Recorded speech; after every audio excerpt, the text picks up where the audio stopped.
Let's talk about something that would be a crazy night. Allegedly, Pete Carroll, you reported, is interested in the Chicago Bears job. This obviously comes after Ben Johnson is hot to trot from the Chicago Bears, allegedly, which I saw a lot of Chicago Bears fans say, we're going to get the guy that had the fake stumble play in against us to be our head coach. And it's like, yeah, that would be the exact guy you would want to become your head coach. How highly sought after is this job? And is Pete Carroll taking any job or just certain jobs?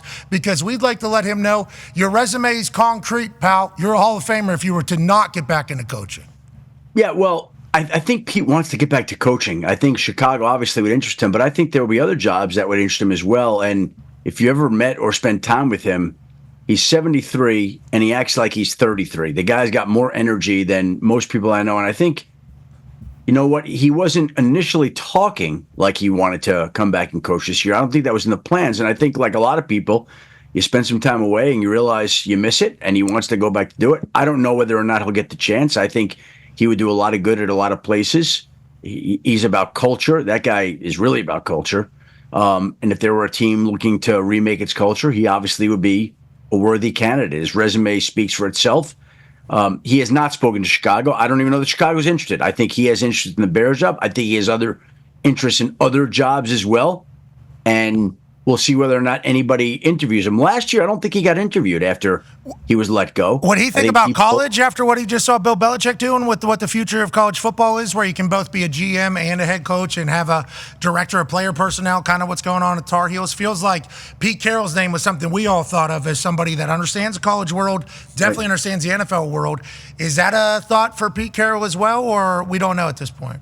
I don't know the answer to that. I know that he's interested in coaching. I would assume, well, I don't know that for the college level.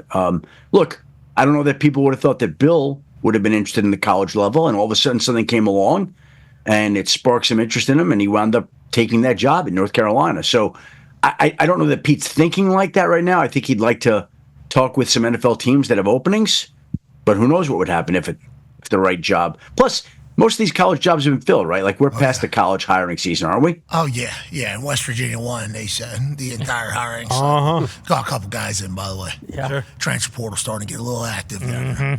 Transfer portal starting to hit them country roads. And them dogs are coming home is what I've heard. Now, listen, obviously college would be an opportunity for Pete Carroll. So would Chicago if they've had any interest in him. Speaking of Chicago, how is the interest? Is that one of the jobs that Ben Johnson, we assume, will get offered plenty?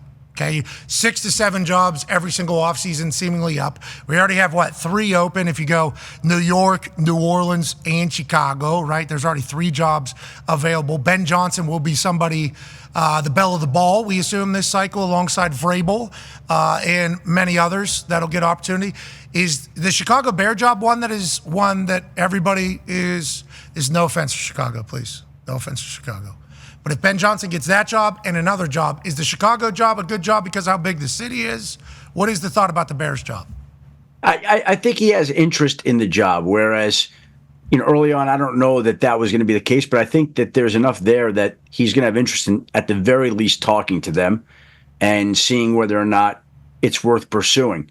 So, look, I'm sure they're going to request to interview him. I'm sure he's going to talk to them, and then it's up to the two sides to figure out whether or not there's a match there. The Bears will talk to other people as well. It certainly seems like he's a guy that the city wants as the head coach there. Like, he's got a lot of support. People recognize that Caleb is the future there. They want the right guy to work with Caleb. And a lot of people believe that Ben Johnson would be that guy. So I definitely expect him to be a candidate in play, and then let's see what happens from there. I just said 6 to 7 spots kind of opening up. Ty just told me that on ESPN.com there's a projection of 9 spots or something like that. Is that changing each week, each performance, you think? Is that kind of a, like Mike McCarthy everybody's talking about, like that job? His contract's up, so he wouldn't be fired. It would just be not getting another contract. But it's like... Right. But it almost feels like that's going the other way now. They've won, 4 or 5 games, 5 or 6 games, whatever it is, and he's gotten a lot of support. And these things ebb and flow all the time. Like, there are people that all of a sudden wind up on the hot seat that you wouldn't have thought would be on the hot seat. And there are people that are on the hot seat that somehow their teams play well down the stretch and they come off the hot seat. But again, I said to you early on this season, I said 7 to 9. I do think it'll be on the lower side this year. If I had to project it this year, I would say we'll probably get 7. 6 to 7 is my guess. All right. Well, Merry Christmas to those 2 to 3. Yeah. Merry Christmas. Now, potentially on a hot seat, but instead it cooled off. And that's because jolly old Santa Claus came through. That's right. And then the first night of Hanukkah, obviously. Mm-hmm. Light from the left side, like you're reading. Exactly. Yeah. That makes sense. Like a book. Yeah. Per Dylan Schefter. Yes. Like a book you just mentioned there? Yeah. Bargatze's new stand-up on Netflix. Your friend, Nate Bargatze. Phenomenal. This guy's so smart. He's so good. I was watching it thinking to myself, I should never speak in public again with how good he is. And he talks about books in there. Has a good book take that really made me pumped. Anyways, let's get back to football. Quarterback talk. Go ahead, Con Man. Yeah, Shefty, Jalen Hurts, concussion. He left the game last week pretty early, and then I believe he didn't practice yesterday. What's his status? Is he going to play this upcoming weekend, or are they going to maybe take it a little safe and not have him play this week? And I believe they also just signed another quarterback, too. Yeah, they signed Ian Book to their practice squad today, the former Notre Dame quarterback who's been on their roster before, spent some time in the practice squad. So anytime you see a team sign a quarterback on a Thursday, that tells you that clearly they have some questions about the availability of a quarterback. Now, that could be Jalen Hurts. That could be Kenny Pickett, who had the rib injury last week. So there are a couple of quarterback issues. The other thing to keep in mind here is, what are the Eagles playing for at this point in time? I know they have to clinch the division, but they're going to win one of these last 2 games. And I don't know that you want to subject Jalen Hurts to anything. Look, we'll see if he practices at all today. Clearly hasn't passed through protocol yet. We haven't heard that he has. So I think his status right now is in question until we hear it's not. So that's an issue right there. Kenny Pickett's an issue right there. They add the quarterback to the practice squad. They have Tanner McKee there already as the third-string quarterback. So they have some quarterback questions that need to get answered before they play the Cowboys on Sunday. A lot of weapons, obviously, around there if you can't get the ball to them. Concussion protocol here carrying all the way into Thursday, obviously. T's and P's over there to Jalen Hurts. Home field advantage now for the AFC, locked in for the Chiefs. Shout to Santa Claus Andy Reid. That was awesome. Yeah. Mm-hmm. That was awesome. That was awesome. Him waiting on the boys, hiding out, saying ho, ho, ho, coming out. How about them? Jeez, that entire moment, I think, as we try to boom, here it is. Obviously, Patrick Mahomes, Travis Kelce come in with the Netflix jackets. Hey, how you doing? Santa Claus came to town, and it's us, he said to the Pittsburghers. And then as they're waiting around thinking about how cool they look, which they do look cool, Carson Wentz say, wow, that's really cool, actually. Sweet. He's over his shoulder there getting some work on his back.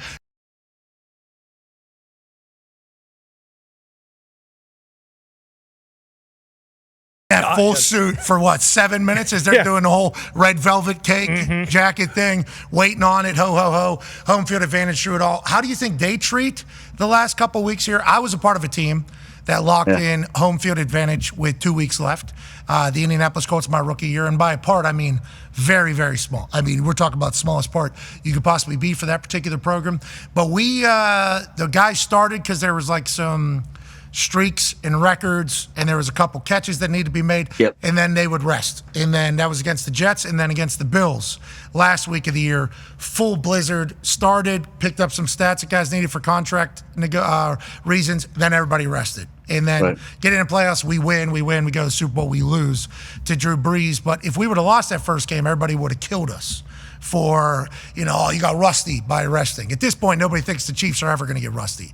How do you think they handle these last 2 weeks? Is it Carson Wentz time over there in Kansas City? How do you see it going? Well, I think Andy likes to get some work for his regulars, but here's what I would say. There are certain guys that I'd be really surprised if we saw. I don't think it's too early for us to rule out Chris Jones, who missed the game yesterday with the calf injury. Why are you going to rush him back to aggravate that? So I don't think he plays. Isaiah Pacheco left the game yesterday with a rib injury. I don't think he plays.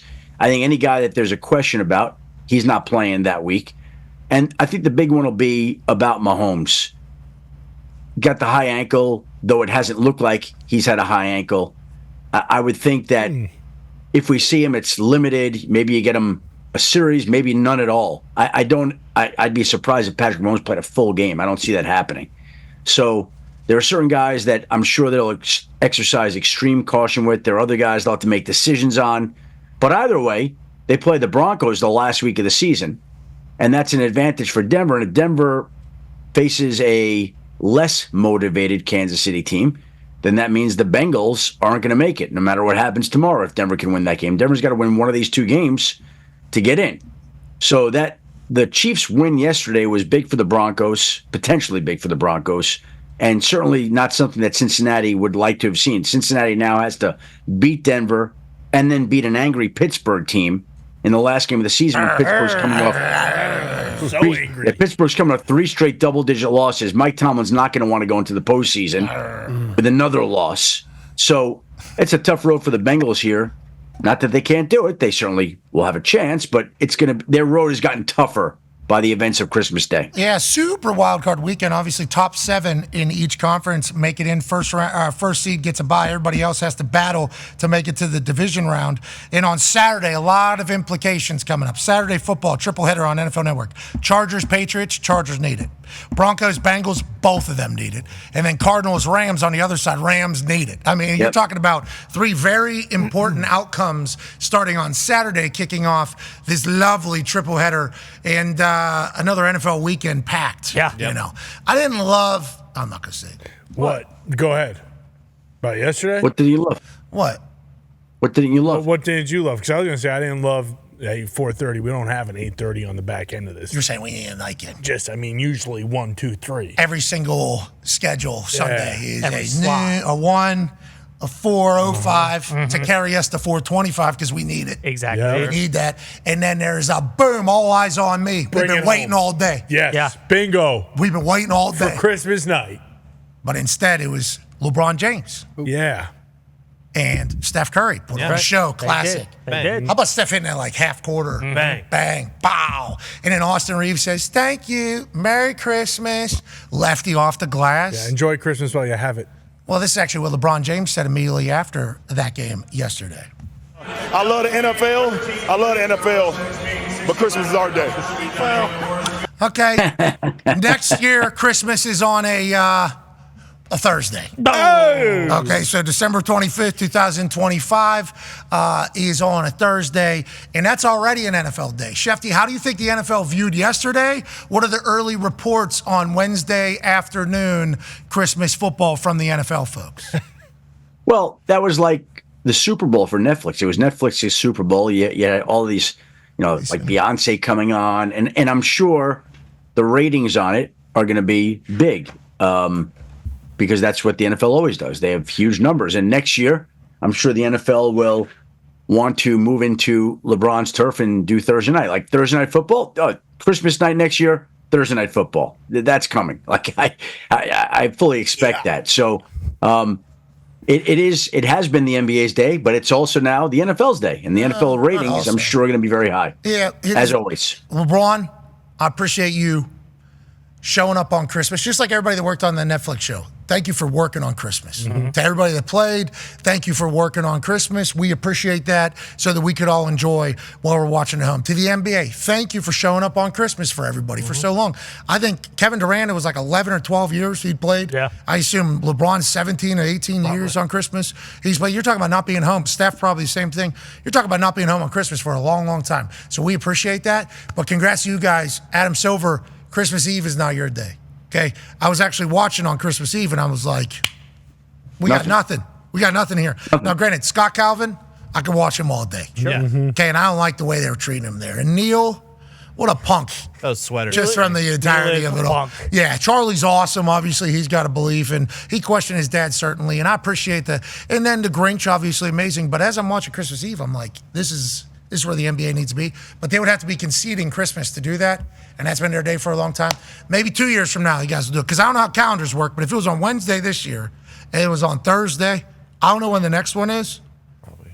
But I assume that's going to be a football day too. Yep. And then I think the next one probably going to be as well. Pack it up. So whenever you want to say going to Christmas Eve, we want to let you know it was honorable and admirable what you guys did. Absolutely. On Christmas Day for so long. Great run. And thank you for what you're going to do for Christmas Eve. It's going to be very kind to you guys. NHL too. Might not be bad to get some eyes to do that entire thing. Exactly. All right, Shefty, we know you got to go. A lot of work to be done. Happy Hanukkah. We appreciate the hell out of you, brother. Well, thank you guys. Happy holidays. Happy New Year. Enjoy the games this weekend. We'll be back in touch Monday. I'll look forward to chatting then. We'll see what comes out of this weekend. Should be always interesting, right? Anything on tonight? Anything on tonight's game, Seahawks Bears, that we should be looking at? Kenneth Walker out for the Seahawks. Zach Charbonnet steps up. Seahawks need to find a way to win this game with the Rams lurking on Saturday. Lurking. And the Bears, their defense has not been the same without Matt Eberflus. For all the people that wanted him out of there, the defense is kind of fallen off some. So it's time for the defense to play a little bit better.